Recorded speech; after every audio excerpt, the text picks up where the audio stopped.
Alors nous allons rejoindre Jacques de Jandil. Alors ça se passe en Tunisie. Il est parti là-bas, plus particulièrement à Sousse et à Monastir, d'abord pour visiter, pour nous faire profiter de magnifiques images, et puis également pour tester l'accessibilité qui est mise à disposition des personnes à mobilité réduite. Et voici ce que ça donne, c'est en images.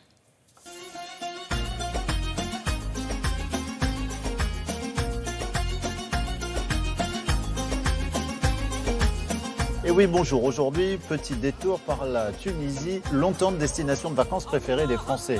De Sousse à Monastir en passant par El Kantaoui, destination soleil et authenticité ce matin.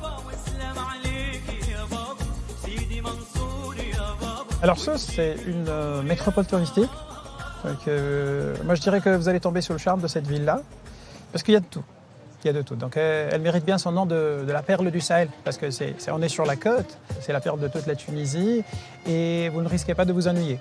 Vous avez donc des plages qui s'étendent sur plus d'une quinzaine de kilomètres, donc l'embarras du choix. Donc, vous pouvez promener, faire la balade, ou aller dans la Médina. C'est une Médina authentique, donc qui garde ce toucher authentique, donc des vieilles maisons arabes, donc des petites ruelles, la vie quotidienne des Tunisiens, donc l'architecture tunisienne, les monuments bien conservés, c'est accessible, donc on peut se balader tranquillement.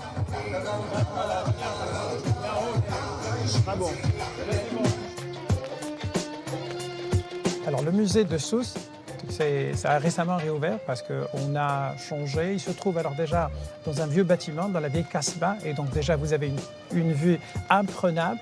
Vous dominez toute la Médina. Vous avez de très belles vues avec une belle journée comme ça. Donc c'est vraiment idéal. Le musée, il est accessible à tout le monde, aux personnes même en chaise roulante, puisqu'il y a même un ascenseur.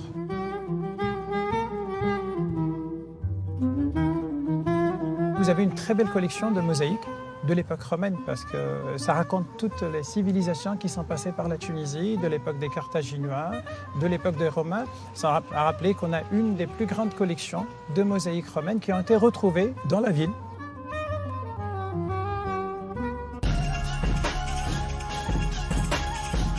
Le transport, c'est très simple, il suffit de sortir de la ville, même à votre hôtel, vous appelez, vous avez le taxi juste à côté, et donc vous pouvez prendre tranquillement, c'est pas cher aussi comme taxi.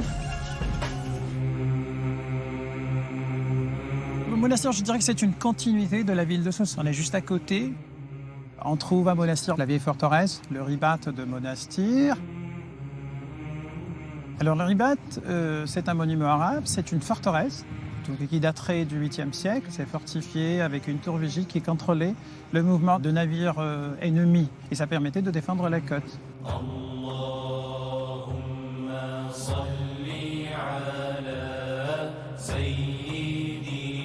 Le mausolée de Bourguiba, c'est là où il y a la tombe du président Bourguiba et aussi des membres de sa famille. Une fois que vous êtes à l'intérieur, vous pouvez aussi visiter le petit musée.